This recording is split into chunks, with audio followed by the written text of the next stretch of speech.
This episode of Dakota Destinations is presented by Vern Eide Motoplex. Got it. Yep. Nice one. Nice fish. That's beautiful.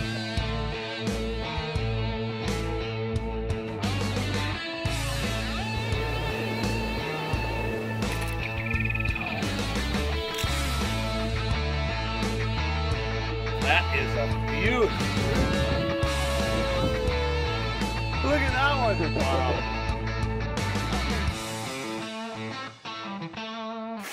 Welcome to Dakota Destinations. On tonight's show, we visit a bait trapper in Lakes Country of Minnesota. Actually, there's more than one bait trapper in the Englund family. You'll see this family business at work on the waters near Park Rapids. Also tonight, bighorn sheep transplanted into the Black Hills. Our first destination, the bait trapping family near Park Rapids. Tim Englund cruises up the Crow Wing River looking to trap red-tailed chubs and shiners. It sure is hard to see today. Miles away, wife Julie is sorting bait. Here's silver shiners. There might be a few spot tails in here, but this is a river minnow. Comes only by the river. And further down the road, son Josh is working a leech pond. These traps, you just put the bait inside of the folds and, and you keep the clothespin on there so all the bait doesn't fall out, but the leeches just squirm their way right inside of these little folds here. Josh's brother Ben is working leeches too. And Josh's significant other, Leah, is in control of the canoe. She's my girl, she keeps me on track. Well, kids, they never usually want to do what the parents have got going. They want to go do something else on their own, but they kind of tried a little bit here and there, and they came back. North Country Bait is located north of Park Rapids, Minnesota, in Lakes Country of Hubbard County. It's a family business. Bait trappers, the Englunds are. The family has followed the footsteps of Tim, a husband and father, who fell in love with this area when he would visit his grandparents' resort. So when he was young, he was a guide. I think he said like 8, 9 years old. He'd take the people at the resort and take them out on Lake PIERRE and be a guide there. So it kind of got into his blood. Julie grew up next to Tim in Minneapolis. They were married. Next stop, the Lakes Country Tim had grown to love as a youngster. When we get married, he said, we're heading right up. I said, okay. Well, I didn't think it was like right up, like the next day. After moving north, Tim worked construction and other trades before he decided it was time for a change. I went to work at a chicken farm one winter. Just had to find something different, and construction always got laid off in the wintertime. And so I tried the chicken farm, and by the time I was done with that winter, it was one of our worst winters. We were kind of snowed in. We had a hard time getting to town just to buy groceries. So by that spring, I was ready to do something else, anything else. And so he came home and he says, I'm gonna quit my job. That's when I started trapping full time, and actually things worked out pretty good. It was a few years, we made some money at it, and it's progressed to this. It's always been a good spot, but today may not be the same kind of day, so hope it's all we can do. More than 35 years later, Tim and Julie are still trapping bait, still providing bait to retailers and anglers. First batch of leeches went in my bathtub until we had enough money to buy a tank. This is true, I'm sorry. And the first batch of leeches went down to Alexandria at Chris Jefferson's Bait, and then it just snowballed from there. He ran into a few old-time bait dealers that, said, well, you should try minnows, and you should do this, and I'll help you with that. I think we got a minnow tank from an old-timer who was just getting out of the business, and an aerator. I mean, it was just like, he just got bits and pieces from all these old guys that wanted to share their information, and yeah, so it was kind of cool. So it just kind of snowballed. It's the kind of area they like, the real gravelly bottoms, and with a good strong current. any place where the bottom is kind of washed clean, you have to have some current. The traps don't work good without current. So if it's usually a little bit lighter colored, you'll see some clamshells and stuff usually. And find those spots where you know there's some current. It helps, you know, if it's not the first time you trap the river. I'm gonna drop one in here real quick. There are just 50 bait trappers operating these days in Minnesota. It's a grind, a day-to-day journey on the water where even the most skilled trappers like the Englunds face challenges. Just too many variables in everything. You gotta deal with the weather to grow this stuff. You have to deal with the weather to catch it, and then you have to deal with the weather to sell it. That's the part of the business that's no fun. The trapping, I love it. You know, it's all I'd ever want to do. But as soon as you put the pressure on, then it changes the whole picture. It's a 365-day-a-year job.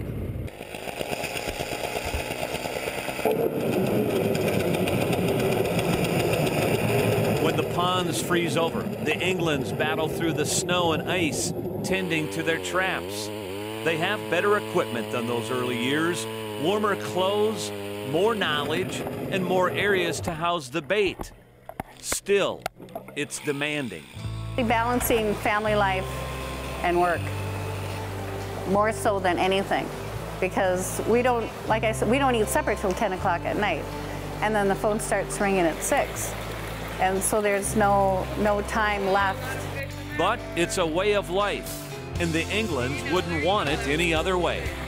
There's a lot involved. I mean, you can't really work a different job than be trapping full-time thing.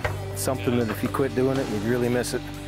Josh's first word he ever spoke, not mommy or daddy, but shiner. Like their dad, Josh and Ben like this way of life. Me and Ben grew up doing it, so. That's all they know. See, they've been doing it, my parents have been doing it all my life. I'm, what, 33 now. They're proud of their father. I think they can see the benefits, just being outside. They like this way of life. Although they, like I said, they complain when the money's tight, just like anything else, but at least you're your own boss. And you can choose your own way to go. Much in it? There's a little bit in here. A little bit? Okay, we'll check it on the way back here. I guess maybe they just saw the same in the bait that I did. You're not tied to a regular job. You're not working inside every day. It's just nice to be out, kind of your own boss. It'd be nice if the money was there too, but you know, it's tight. It's not an easy business, that's for sure. Yeah, we made it out. Success.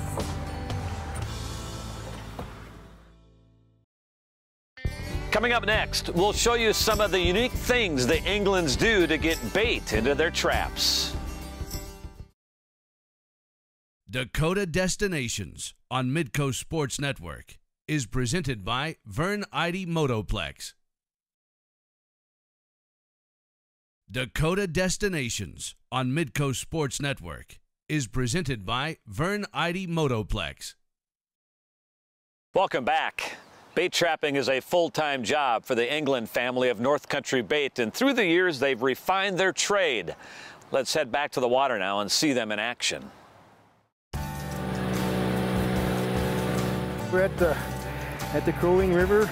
Actually, we're on Casey's Landing on the Crow Wing River, just a little bit east of Huntersville. We're hoping to get some red tails, but we'll probably have more shiners than anything if it's typical. But they're getting a little scarce this year too, so we'll see what we can do. Tim Englund is getting ready for a trapping run. He and his family own North Country Bait in the woods north of Park Rapids, Minnesota. Here, you can find pretty much any kind of bait. Crappie minnow, fathead, rainbow, rosy red, golden shiners, silver shiners, red tails, creek chubs. Suckers, you got 4 sizes in the wintertime. You got the decoy, so you have pike, light northern, heavy, and decoy. Sometimes we get pearl days, which is it's a cross between a red tail and a rainbow. The color is just spectacular. Perfect walleye minnow. And then of course we have the leeches. Before hitting the water, Tim readies his traps with some special baits he's concocted. Cheetos, ground up Cheetos, mashed up with water, just to make it kind of a paste that you can put on there. But and then this is chicken liver, just plain old chicken liver. And I used to put it in bags, but it seems like the bags kind of scared them away a little bit, so I just squeeze it in the bottom of the trap now. And so it looks like that one. That's what the minnows see when they hoping to get them to go in. It just works. I don't know why, but it just works. It's more of a bait for the shiners. The red tails will come into it, but the red tails like the liver the best. Down the road, sons Josh and Ben and Josh's significant other Leah take to the ponds to check and set leech traps. What we're using today for our bait is ground sucker and worm bedding, kind of mixed together. There's a couple of secret ingredients there that I don't know if we're going to share with everybody right now. So, but it really depends on the different pond and whether or not they like it. All of the Englunds are bait trappers: Tim, Julie, Josh, Ben, and Leah. They have more than 300 traps in their arsenal, used in open water and through the ice. All were made by Tim, who's been trapping bait for more than 35 years. This one's got just kind of a little mouse hole throat for the minnows to find. My original traps were more like this, where it was a straight up and down throat. This one here is a little bit wide, but my original trap was about this size, about this high, and had a V throat that came in like that, rather than the round mouse hole type. Tim sets 10 traps on this run.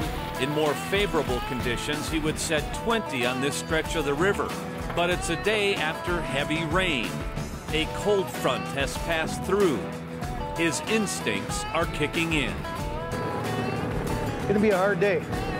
Normally you see them gathering up against the front of the trap by now, but not seeing any there, so it's a challenge trying to keep up with the minnows. You just never know what to expect. By the time Tim is done setting his traps, he circles back around to check the first traps he set. If the red tails and shiners are around, it won't take them long to find his combination of Cheetos and liver. We got red tails that time anyways. They're a little small this time of year, but... Back at the leech pond, Josh, Ben, and Leah are having mixed results. Oh, they are not in a very good mood today. The Englunds trap bait year-round. Their route extends as far as 90 miles from home base. Some runs are longer than others. This leech pond is tucked far back into the woods, but a short portage through the birch and pine brings Josh and his group to another pond, where they will check for rosies, a fathead minnow with no pigment color. I wear a life jacket all the time. Well, yeah, I guess I don't like to be underwater.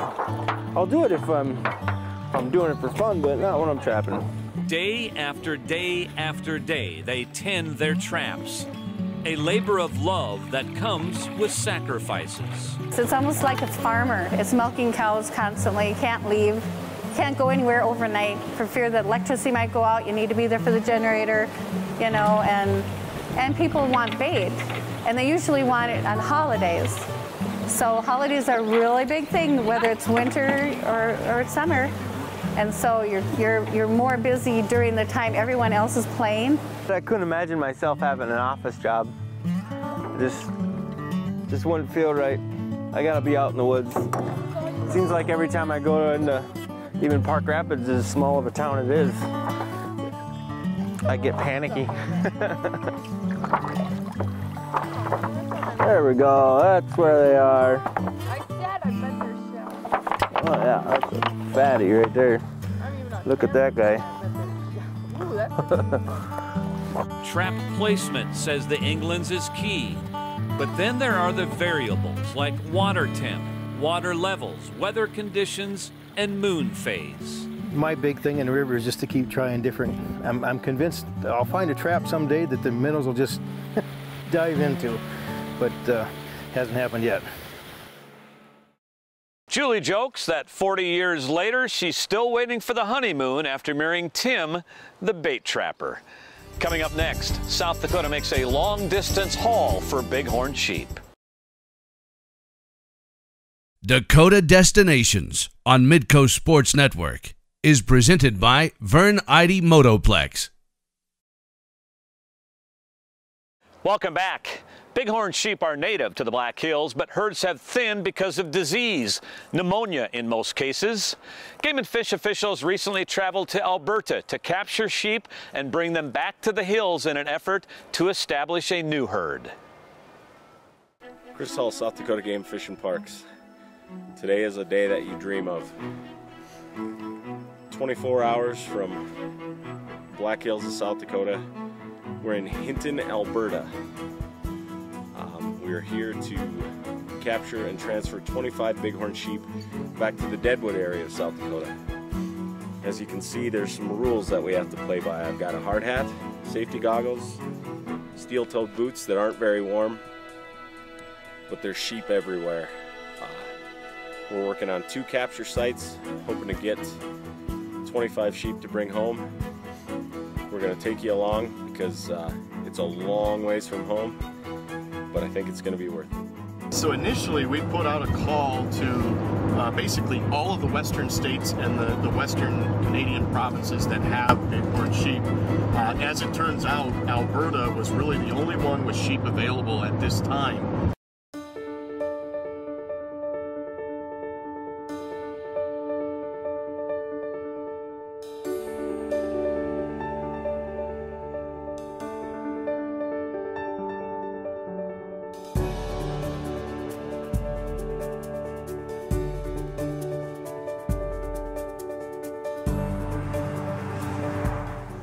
Awful lot of work that went into this beforehand. John Kanta did the majority of it, and that was on the phone, calling the Canadian authorities, the mine site, as well as the provincial game people, making sure we had all the permits lined up in advance, talking to our own USDA, Department of Ag, to get permits to bring the sheep back into the country.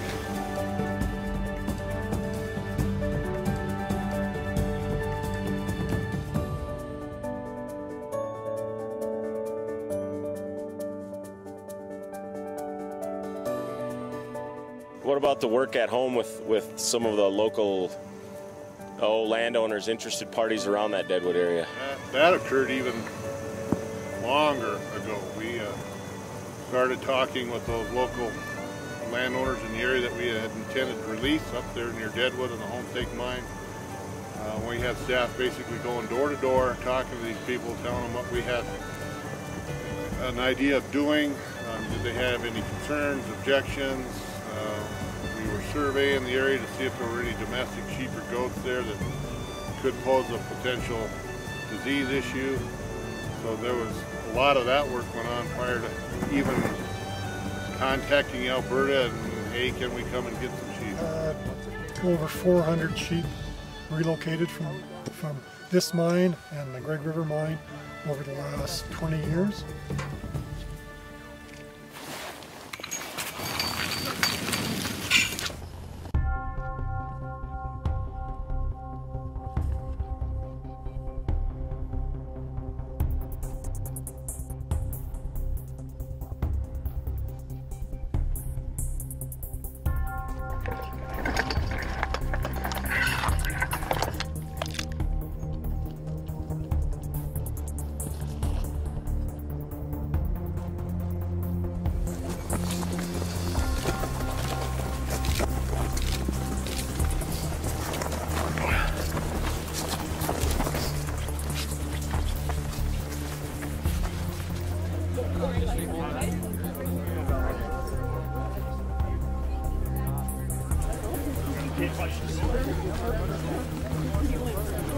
There he goes.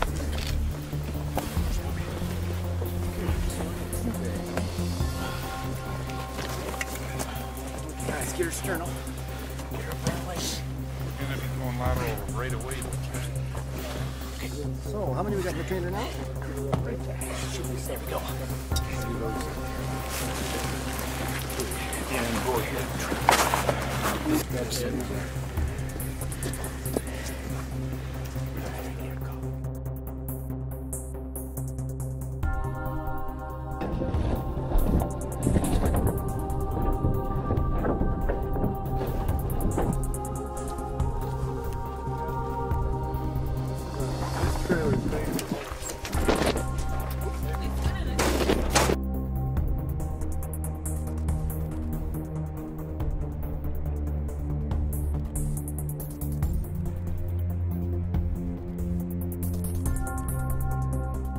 So after 6 long days, 1,300 miles one way, the sheep are now in their new home, close to Deadwood, South Dakota. They're in an area that's very similar to where they came from. The release went well. They look happy, healthy, smiley. The sheep can smile. And we'll be keeping close tabs on them with the grad student and some of our Game Fishing Park employees. Every sheep has a radio collar. We'll be checking on them quite often to see where they're using on a day-to-day basis, see where they go to lamb, see where they go in the spring, summer, and fall. So hopefully we'll be giving you positive updates, and it looks like a good start and a bright future for a new herd of bighorn sheep in the Black Hills of South Dakota.